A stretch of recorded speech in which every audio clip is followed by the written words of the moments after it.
Hello friends, কেমন আছেন সবাই? Welcome back to my channel cook with baby Torsa. তো আজ আমরা বানাবো সুন্দর এবং সহজ একটি রেসিপি, শাহি চিকেন। তো চলুন লেটস গেট স্টার্টেড। তো শাহি চিকেন বানাতে নিয়েছি চিকেন, পেঁয়াজ, আদা রসুন, পোস্ত আর মশলা। আপনারা তো জানেন সরষের তেল অবশ্যই লাগবে।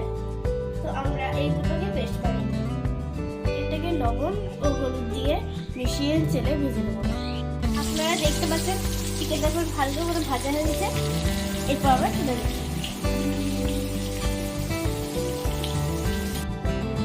চিকেনগুলো ভেজে আমরা তুলে নিয়েছি।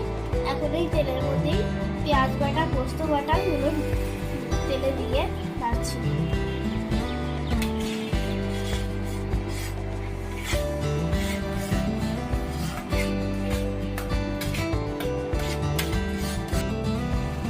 পোস্ত ভাজা হয়ে গেছে আর খুব সুন্দর গন্ধও বেরোচ্ছে।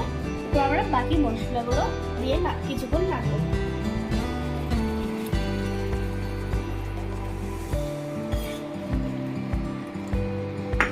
মশলা ভাজা হয়ে গেছে, এরপর চিকেনগুলো দিয়ে দিচ্ছি।